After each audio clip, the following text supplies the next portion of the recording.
So for those of you who are pretty new to my page, my name is Lourdes Ramirez Wright, and I have an Instagram account in which you can follow me while I do exercises for women over 55, and I also have a Facebook page called Fitness for CPTSD.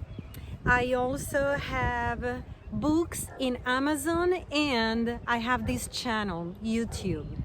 And if you are familiar with my work, my main specific work comes from CPTSD, complex post-traumatic stress disorder.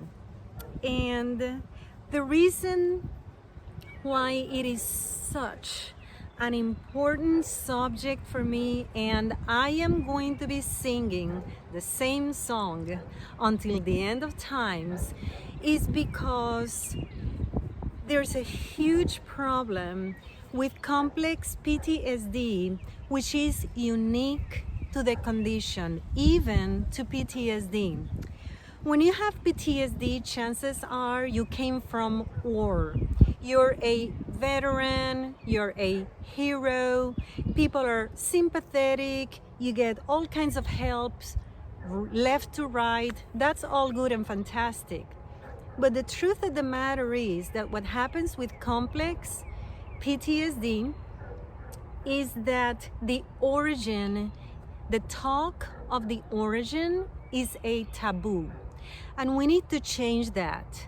Typically, the trauma was induced by the very people who were supposed to care and love for these children, I included. And so what happens is, in society, we are encouraged to be silent, quiet, politically correct, loyal, and all of those things, as if those lives, the lives of our perpetrators, were any more important than our own. I do not see how encouraging people to be quiet about abuse, whether it be emotional, physical, psychological, God forbid, sexual, I don't see how encouraging these children, now adults, to be quiet about who did what to them is going to help them in society. In fact, we are protecting the very perpetrators of the offense, aren't we? But for some reason, society continues to do this, and this is so wrong.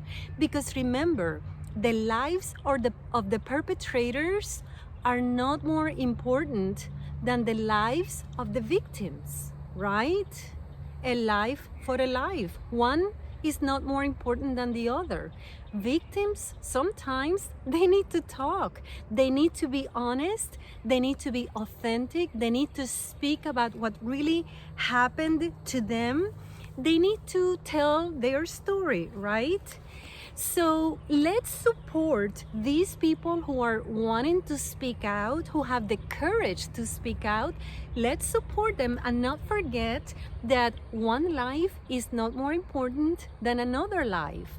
All lives are important, and that's why after each and every one of my posts, I always say, the world is a better place because you are in it. Yes, and that includes the perpetrators. But remember, the perpetrators' lives are not more valid and more important than their victims' lives. So we need to also encourage these people who are now grown up talking about it, because it is the truth, and we really never want to protect perpetrators, be it a parent, a guardian, a caregiver, or a stranger. We do not ever in a society want to place a victim in such a situation. Our society is under attack through marriage, through family values, There has been a movement to make a big deal through social media, to put out there illusion, things that are not real. Some people are buying into that. More power to them. But you can also use the media in a very powerful way, and that is to tell a very important story that other people could appreciate because they can relate to that. So let us support also victims of child abuse, because after all, it was not their fault, but now they develop CPTSD and they are talking. So let's encourage them as much as we're encouraging their perpetrators.